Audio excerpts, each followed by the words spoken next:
I am very excited to be here in Argentina, and it's really where it all began for me in some ways. When I met with Sebastian Serrano, we discussed Bitcoin, and he was so excited about it. And I said, "Why are you so excited about it?" And he said, "Because my family has made a fortune 3 times, and we've lost it all to currency manipulation by various governments." And he said, "And I'm only 30 years old, so 3 times in 30 years.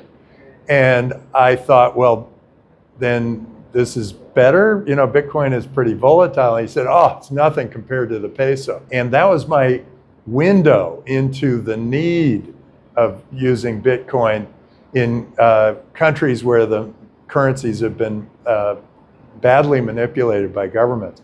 Today, I am very excited about Milei being your president in Argentina. The speech he gave to the people in Davos was an eye-opener for the world. I think we are moving in the right direction in a lot of places because of his speech in Davos. So I really appreciate what he's done. Argentinian entrepreneurs have huge energy and a great understanding of the economy because of the currency manipulation. And they've had to figure out things. And when the economic system here becomes more stable, ideally with a Bitcoin economy, Argentina is going to be again possibly the most valuable country in the world. And that just is a matter of, make Bitcoin your national currency or just jump to Bitcoin and leapfrog the rest of the world. I think this is an enormous opportunity for Argentina, and the entrepreneurs here, left to their own devices, are going to make this place just hum. You know, there are going to be a lot of experiments in this world of Bitcoin and cryptocurrency and smart contracts and DeFi and runes and ordinals and all of these really innovative new ways for people to operate and people to think about their assets and people to acquire new kinds of assets. And I think it's great that the president is experimenting with those.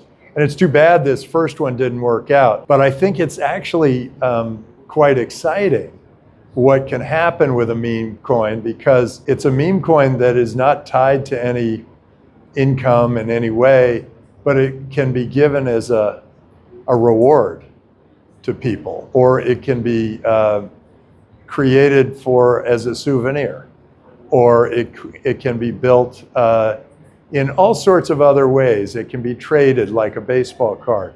And I love every time somebody tries a new innovation. I love it. And I like people who try to support those people who innovate.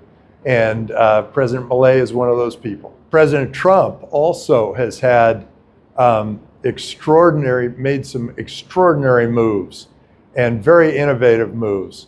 The idea of building up the national treasury with a modern token, a Bitcoin, some of these other cryptocurrencies, is very innovative, and it's far-sighted, because the idea of gold as your security token makes no sense. Gold is from the Dark Ages. Gold is from a period when people actually used gold to trade.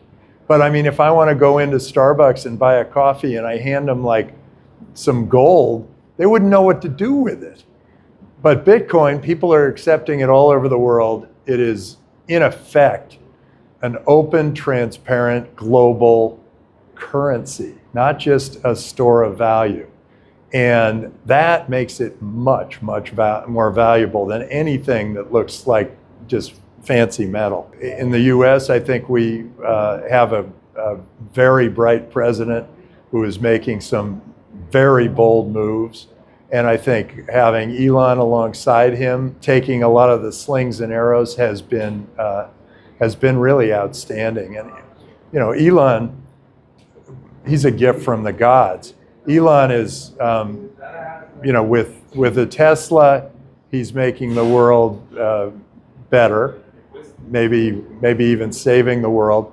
With SpaceX, he's getting us off the world just in case. With Twitter, he brought back free speech. And now with our federal government, he is taking on possibly the biggest challenge, but he's going after it in just the right way. I am quite excited about what those two are doing. That's one. How many Bitcoins do you have? I don't actually know, but I know I have a lot of them. I bought a bunch from the U.S. Marshal's office. I bought a bunch before that. I actually was supposed to be paying $4 per Bitcoin. It ended up being more like $30 per Bitcoin.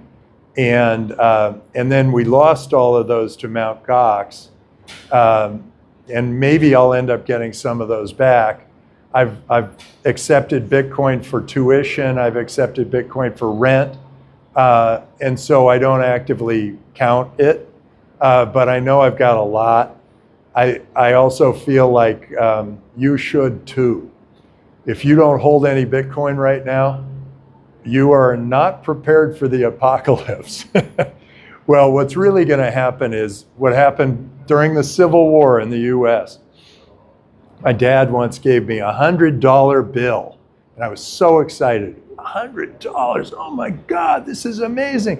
What can I do with it? And he said, nothing. And I said, what do you mean? He said, that's Confederate money. It's a $100 Confederate bill. And I said, well, isn't anybody take it? And he said, no, the Union won the war, and that currency was the Union dollar that was valuable, and that's what became the dollar that we all operate with. The Confederate dollar went to zero.